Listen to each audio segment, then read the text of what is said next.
Howdy, y'all, and welcome back to another episode of the Pup and Away podcast. I'm Steph, the Pro Dog Mom. I'm also a certified dog trainer, canine behaviorist, and canine nutritionist, and the very proud owner of Pup and Away in San Antonio, Texas, where we specialize in pet care with a behavioral edge. Today, we are talking all about puppy stuff. It is February and it is puppy season. A lot of you guys have gotten puppies or at least young dogs for Christmas or New Year's something, and you guys have some questions. So today we're talking all about puppy things. Getting a puppy can be such an exciting time, but it can also be a confusing time because there's so much conflicting schools of thought and different opinions on the internet, and being as educated as possible will set you and your puppy up for long-term success. I have been training dogs, but especially puppies, for 13 years. That's really how I got my start. So here are my top 6 tips every puppy owner needs to know. Now, these are not in any sort of order, but my first one, number 1, kennel train your puppy pretty please. So many people are against kennel training their dogs because they think it is cruel to confine their animals. Most of this is rooted in anthropomorphism because we are projecting our human feelings of not wanting to be caged onto our dogs. But there are so many differences between us and our dogs. We are obviously different species with a ton of fundamental differences, but the biggest one, dogs are crepuscular animals, which means they are most active at dawn and at dusk. While averages differ based on age, the average adult dog will sleep 10 to 12 hours a day, and a puppy will sleep 12 to 14 hours a day, or in a 24-hour cycle. That is a lot of time for a dog to comfortably spend in a kennel. Now, I am not saying that your dog should be crated for this entire amount of time, but you can certainly find some good times throughout the day to give your dog a break from the hustle and bustle of your human life. On the other hand, not using a crate or a kennel, now that can be considered cruel. Your dog will need to spend time in a crate or a kennel at some point in your life. If your pet ever has to visit the vet for any sort of surgery, spay or neuter, dental, etc., they will be crated. While there are kennel-free groomers and boarding facilities, these are super rare and only a small amount of dogs are well suited to take advantage of those sorts of accommodations. So guess what? Your dog will need to be crated then too. Natural disasters are another time where your pet may need to be crated. If you're displaced from your home for any reason and need to seek shelter, a lot of places require your pet to be kenneled. Most of these environments that I just mentioned are stressful enough without the added stress of not knowing how to be comfortable in a crate. Crating your dog is not cruel, but what can be cruel is to do it without any sort of training. Training your young puppy is the best time since they are so easily conditionable. I know it's not really a word, but they are so easily conditionable at that time. However, it can be tough because most puppies will throw a temper tantrum because they've never really been left alone before, and we need the crate ASAP for training purposes. So think about it. Before your puppy came to, your puppy had a litter full of siblings and at least mom to keep them company. Coming home to you, to your home in which they may be the only animal, does provide a delicate situation, true loneliness that must be conquered on top of positive conditioning to the kennel. Proper kennel training techniques and short positive exposures to loneliness are necessary and will pay off in the long run. This is what's going to help you to stop having separation anxiety. A lot of people, especially after COVID, when we were working a lot from home, they started going back into the office and their dogs were experiencing being at home alone for the first time. And when you need it is not the time to train it. You need to train these skills before you need it. So already spend time leaving your dog alone for short amounts of time, short positive exposures, but also practice putting your puppy in the kennel, closing the door, throwing some treats, letting them eat their dinner, letting them enjoy a snack for a short amount of time. Even if you're home, then opening up the kennel. There's lots of different ways that you can get your dog used to the kennel, and it is so super important. So pretty please consider doing it. All right, number 2, use a leash and also a kennel or a crate, just like we talked about, for perfect potty training. So potty training is something that all of you guys are going to experience at this time. The biggest tip that I can give you throughout that is your leash and a crate. So important throughout potty training. So another argument for the crate that I should add on to topic or advice number 1 is just how useful it is for potty training. The biggest mistake I see new puppy parents make is giving their puppy way too much freedom to roam the house. You must remember, your puppy is tiny. They're learning. They don't know the rules of pottying in or at your home. You have to teach them. And if you're not right there by their side teaching them, they're not going to learn what you want them to know. Knowing and understanding the conditions of where they were allowed to potty before coming home with you can be super important. Did the breeder or foster ever take the puppy outside to potty on grass, or were they only using pee pads? Was the puppy given confinement or allowed to pee wherever and whenever their little heart desired? Knowing this can help you anticipate what to expect in your potty training experience. But even if you don't know, you must not allow your puppy the opportunity to make potty decisions without your presence and knowledge, because ideally you are around to give feedback for every potty your dog makes. I cannot express it enough. Whether it's a pee or a poop, the more that you were there to tell him, yay, I like that, good boy, good girl, maybe offer treats if you have them, the better. And also, no, whenever they're pottying in the wrong area. Both of those things are super important, because if you only ever see your puppy potty inside, but only sometimes, right? Sometimes they go in the closet and they potty in there. That's reinforcement, not because you're there telling them, yay, good puppy, but because their body got the relief that it needed. And then if you did happen to see them and you scolded them and you got mad at them, that teaches them, maybe I shouldn't potty in front of my person. Because if you don't also reinforce them for pottying outside, you're really teaching them, I should not potty in front of my person at all, because every time I do, they get mad at me. No, my guy, I don't care if you potty in front of me. I just care that you do it outside, where we say yay or no whenever it's inside. So it's really important that you're giving as much feedback as possible to your puppy about where it is that they're going. Whether you like it, yay, good boy, or no, you didn't like it, no, and then whisking them off into the appropriate potty area. So the leash can be used to tether your puppy to you, so you notice when they are trying to sneak off to potty, in which case you can take that as an opportunity to take them to their appropriate spot and praise them for going where you would like for them to go. In a less ideal situation, your puppy starts pottying right in front of you, but at least it's right in front of you, and in which case you can loudly interrupt your puppy, no, but do not hit your puppy. Then whisk them away to where you'd like for them to go, and then reward and praise when they finish there. The more feedback you can provide your puppy, the better. If you can't watch your puppy because, life, crates, again, are great here as long as they are fitted properly, because most puppies do not want to potty where they sleep. Try your best to get your puppy to potty before being confined into a crate, and do not leave them longer than reasonable. A good rule of thumb is your puppy can be left for the number of hours that they are months in age. So if you got a 3-month-old puppy, about 3 hours is what they can handle. Now, there's a lot of caveats to that.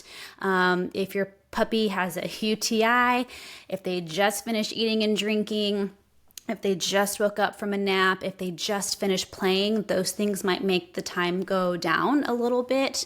But if your dog has just pottied and you can rest them in a kennel without much stimulation, most likely they can achieve that number. So that's super important to remember. If you need to leave your puppy longer than that, because that's what happens sometimes, right? I need you to use something that we call a long-term confinement. And that arrangement is something where you use like a pen or a baby gate to allow a bigger area that can accommodate a potty area on one side, like a potty patch or a pee pad, and then a sleeping area on the other side. So it's big enough to have two very different areas, a sleepy time and a potty time. It can't be too big, because then your puppy's going to be pottying all over the place and not just on your designated potty pad, and it can't be too small, or else you're going to be asking your puppy to be pottying a little bit too close where they want to be resting or playing. This is the only time that I advise the use of puppy pads. Unless you want your puppy to be pottying on potty pads all the time. So another big mistake that I see with potty training is we rely too heavily on potty pads. The more that you use a potty pad, the harder it is to take your dog off with those potty pads. So they really only should be used in scenarios where you cannot help it, and they should not be used as a crutch to fall back on. All right, tip number 3, give structured naps. As I said before, puppies, just like human babies, will sleep a lot. I don't know how many hours a day babies sleep because I don't know babies. I don't have any children. But on average, like I said, for a puppy, they're going to sleep 12 to 14 hours out of 24 hours. This is necessary for growth, for development, and for mental stability. If your puppy's up wired all the time, you're going to create a very neurotic dog. Puppies will usually choose to sleep on their own, but if they're placed in a stimulating environment, they will not choose to rest. Puppies got FOMO, right? This can lead to some serious issues long term, including a dog who cannot settle on their own and is pre-wired for constant stimulation. And that is not what we want. For those that work from home, it is imperative to give your puppy a rest away from you so that way they can truly settle into a deep sleep. Even if they're in the same room with you, the moment that you start typing or you shift in your chair or you put that coffee mug down and make a noise, that could be enough to get your puppy's attention. We really want them to settle in for a decent nap. A specific schedule will be dependent on every dog and every family schedule, but make sure you are finding plenty of time for your puppy to rest and learn to be calm and to be still. So if you need help developing a specific schedule for your puppy, give us a call. Potty training is something that can easily be done virtually, and so no matter where you are listening to this from, I can help you. All right, number 4. When I said that there was no ranking, that these are in no particular order, actually, I don't know if I said that earlier. This probably is my biggest general puppy advice because it pertains to anything with your puppy, whether it's potty training, whether it's basic manners, whatever kind of training you're doing with your puppy. This is something that you need to make sure you do. Okay, so number 4. Don't let your tiny puppy do what you wouldn't want your big adult dog to do, right? This one is so freaking important. Your puppy is learning the moment they walk into your home. No. They're learning the moment they meet you. How you react to your dog interacting with you is setting up how your puppy is learning to interact with you. Little puppies are so cute. They can get away with murder, right? But you shouldn't let them get away. Well, obviously you shouldn't let them get away with murder, but you shouldn't let them get away with things that you don't want them to do long term. For example, the more you pet your puppy when they jump up on you, the harder it will be to get them to stop doing that when they are 50 plus pounds. The more that you reward it right now, the harder it is to break whatever it may be. So in general, think about what your puppy wants when they are doing a specific behavior. If they are getting what they want for a behavior that you don't like, you need to figure out a way to manage that behavior and be very mindful to remove those rewards that are increasing the likelihood of that behavior. So it's a big concept and there's lots of different implications to it, and you can apply it to almost anything that your puppy is doing. But it's so super important to make sure that you're managing those rewards that may be happening on mistake, but it's so important to be not allowing your dog to be doing what you wouldn't want your full-blown adult, fully grown dog to do. Because at some point, those cute puppy eyes, they may be there, but they won't be as cute, and it won't be as easy to undo behaviors that have been already reinforced for so long. All right, number 5, puppy socialization done at the right time and the right way. Super important. So when I was getting my start as a dog trainer, puppy classes were becoming the newest trend and popping up everywhere. While this was great to educate people on the importance of early socialization at a critical life stage, we overdid it a bit.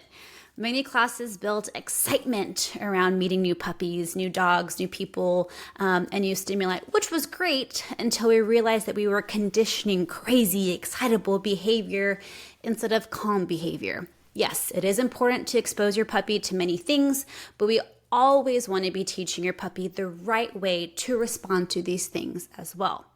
Allowing crazy puppy play may lead to excitable leash reactivity later. Shoving your puppy into countless strangers' arms can lead to unpredictability and may be the perfect recipe to develop fear and stranger danger issues.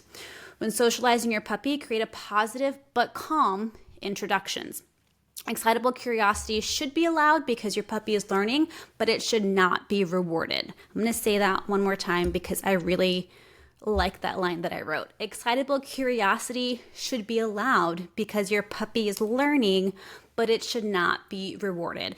So I'm developing another class for teenagers, and this concept also hits a lot in that curriculum as well, because your puppy is practicing different coping mechanisms whenever they're dealing with something new. As a puppy, they can usually kind of startle and what we call bounce back, shake it right off, and still have a positive experience, right?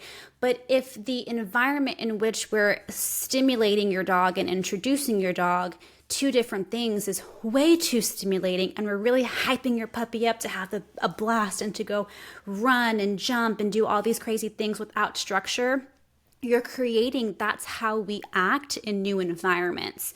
What we really want to be doing is still exposing your dog to different things, people, sounds, surfaces, textures, whatever it may be, but to also make sure that we're instilling how we want our puppy, our adult dog to be around these sorts of things. That excitability should be something that our puppy's allowed to play around with and explore, but it shouldn't be what we expect. It shouldn't be the end goal of socialization, and it shouldn't be something that we reward. Rather, instead, we're exposing our dogs, giving a positive association to these new stimuli, and then we are then teaching our dogs, okay, when the vacuum cleaner is here, great, you're not afraid of it, but don't get excited when it comes out. Or, hey, there's another puppy over there. It's great that you want to go meet that puppy and you're not afraid of that puppy, but also let's learn how to ignore that puppy as we pass along, because not every opportunity can be a play opportunity. So I hope that makes sense. Socialization must also be done at the right stage, at the right time, and at the right age. This is something that vets and trainers do not quite agree on when puppy socialization should start. Many vets will advise to wait until your puppy is fully vaccinated, but that process normally isn't complete until they are about 4 months of age, when that critical time to socialize your puppy is already ending. It was very interesting, again, when I was first becoming a dog trainer, because puppy classes was like a brand new thing, a lot of vets just like were not on board. And us as trainers had to have the right information to push to, potential clients, but puppy owners, so that way they can make an informed decision. At some point, I kind of stopped hearing that a lot of vets were pushing, like waiting until 4, 5, 6 months to start training. And I kind of thought that maybe just we finally started to agree on something. We finally got the right information out to all the pet professionals and we were finally all aligned. But just in this puppy cycle, so in 2025, I'm hearing it so much more often where someone may sign up for puppy class and then they'll call back and they'll say something like, do you have a later puppy class starting a little bit later, because my vet is telling me that I shouldn't go through with the puppy class because my dog won't be fully vaccinated. And this can be so much trouble. So even the American Veterinary Society of Animal Behavior, so this is the society that has both camps in it. We got the veterinary and we got the behavioral. So the American Veterinary Society of Animal Behavior agrees that you should get your puppy out and socialize before vaccinations, but doing so in a smart and mindful way. According to the AVSAB, so the American Veterinary Society of Animal Behavior, this is a direct quote from something that they have online, and this is one of the tools and things that I like to share with puppy parents whenever they have this question, this concern. So this is a direct quote from them. Because the first 3 months are the period when social ability outweighs fear, This is the primary window of opportunities for puppies to adapt to new people, animals, and experiences. Incomplete or improper socialization during this important time can increase the risk of behavioral problems later in life, including fear, avoidance, and/or aggression. Behavioral problems are the greatest threat to the owner-dog bond. In fact, behavioral problems are the number one cause of relinquishment to shelters. Behavioral issues, not infectious diseases, are the number one cause of death for dogs under 3 years of age. That last sentence is like super powerful, right? Because society pushes, parvo is dangerous, distemper. And yes, those things are absolutely dangerous, but when you're doing it when you're socializing in the right, smart way, you limit your exposure to those sorts of infectious diseases, but still get your dog that socialization that is so imperative for long-term behavioral health. So it's important to expose your puppy to other playful dogs whose vaccination statuses are known and to be current in a clean, sanitized environment. And that's exactly what we do at Pup Pup, along with many other things. But those puppy classes that we offer and our puppy day training, which I'll talk more about in just a little bit, are really great ways to get that socialization, to get that independence away from you if you're doing the day training, but in a clean, sanitary environment, because I'm concerned about your puppy's health behaviorally and physically. All right, number 6, and this is the last one, bite inhibition. The absolute biggest complaint I hear about puppies is they're biting, right? They got those needle teeth. I get it. It's annoying and it hurts, but it is necessary and something that we really cannot rush. Our dogs play with their teeth and their scratchy paws, not with Barbies or coloring pencils. So expecting a puppy who does not bite is unreasonable. This is one of those things in which canine and human culture just really don't quite align well at all. It's natural for puppies to play with their teeth, but they are also further conditioned to play with their teeth because it had a positive outcome with their litter mates when they were playing as super young babies. And we should be thankful for those experiences with their litter mates and with mom and dad, their doggy mom and dad, because litter mates and doggy parents actually start the process of bite inhibition for us. So bite inhibition is your puppy's ability to control the force and pressure that they bite with. Puppies who are singletons, meaning they don't have litter mates or they're taking away from mom too soon, are known to have really hard bites that need major intervention. I once had this puppy, I'll never forget him.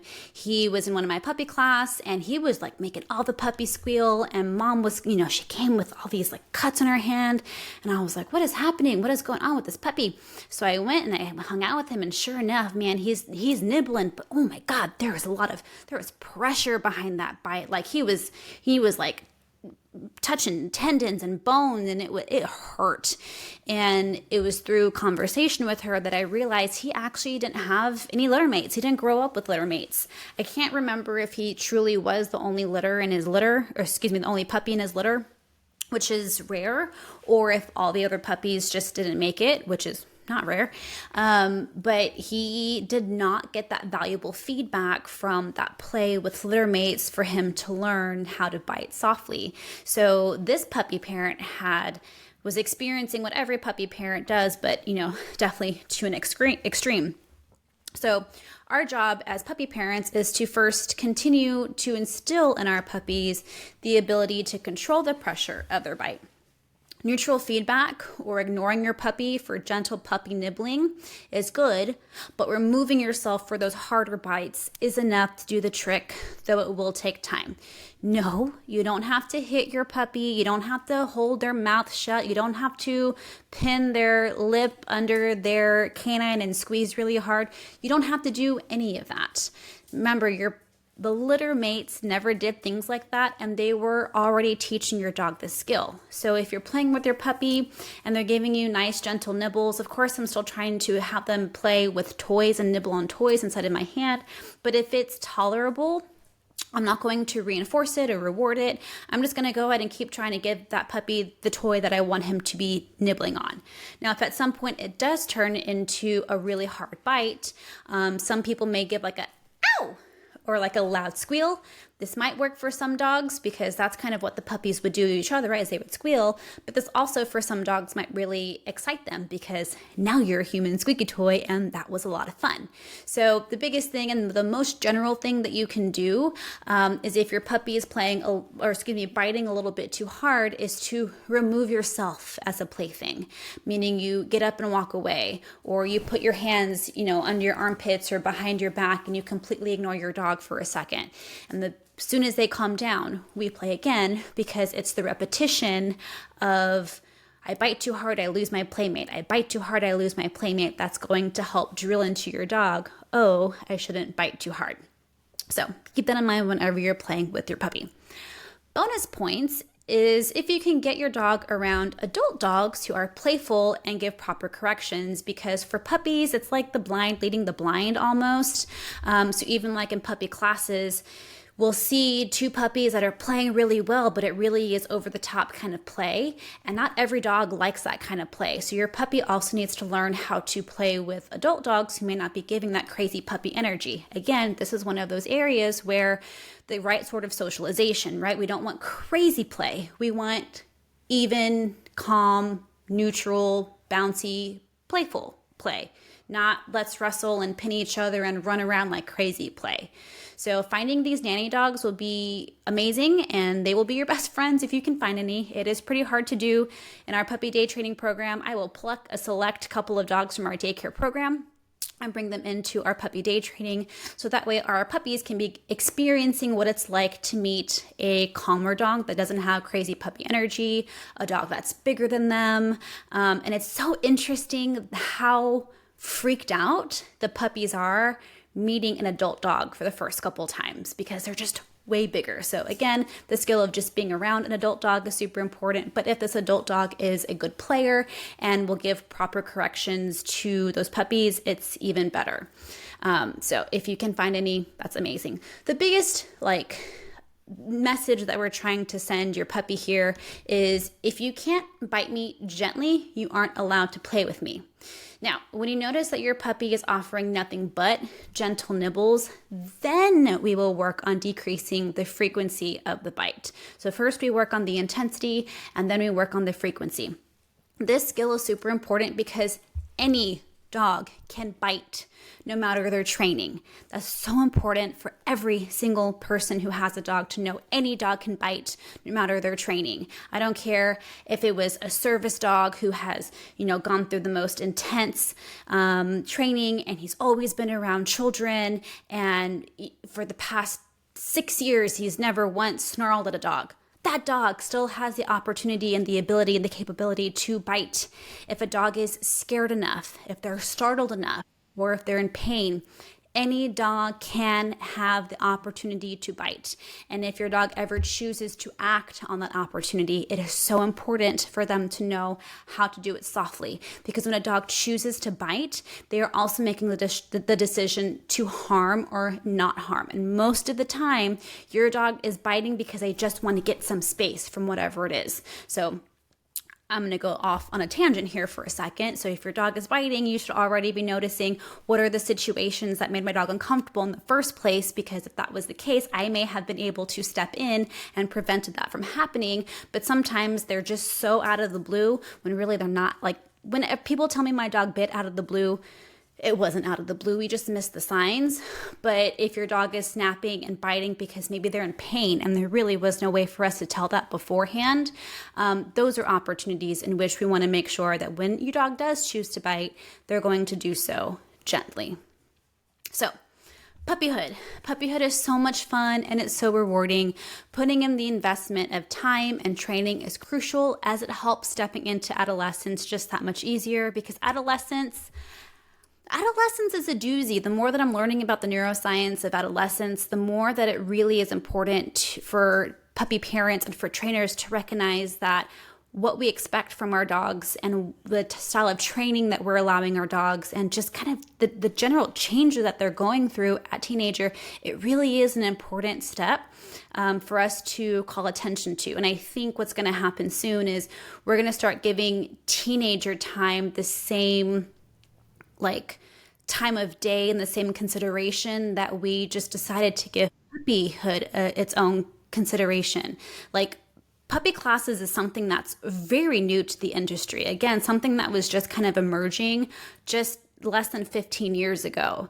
And so I think now that focus is going to move to teenage stages, because, and I know for me, that's something I'm very passionate about right now, because it's a very delicate opportunity for a dog. So we'll talk about more about that in later episodes, but having and prepping your dog throughout puppyhood is going to be super important. So that way you can step into those adolescent months, years with a little bit more ease. If you're in San Antonio, come and find us. I know I might be biased, but I think I teach the best puppy class where puppies learn basic manners and they also get a head start on proper socialization. We also offer a day training program that operates on 3 different pillars. The first one is socialization to other puppies and adult dogs while developing proper play skills and proper play manners. Your puppy has to learn how to be a proper playmate. The second one is positive conditioning to items, surfaces, sounds. So we're exposing your puppy to these different things, but again, then also asking for neutrality in meeting these things, not, oh my God, there's another dog, but creating neutrality around that. And the third one is, of course, basic manner training on crucial puppy behaviors like name recognition, sit, crate training, and leash walking. But no matter what, no matter where you are, enjoy your puppy, because even though we could do without those needle teeth, they will start to disappear in a few months and you'll miss those sleepy, snuggly puppies. Now, that might be the end of the episode, but the fun doesn't have to stop here. Follow us on social media. I'd love to connect with you. We have quite a few social media platforms. For nutrition and holistic pet care tips, follow me on TikTok and Instagram at Steph the Pro Dog Mom. You can find fun training tips on Facebook, TikTok, and Instagram at Pup and Away SA. If you're in San Antonio and you want to bring your dog to us for boarding, training, socialization, and nutrition, come find us. But if you're not in San Antonio, we do training and nutrition sessions virtually. Yes, they can be just as effective, I promise.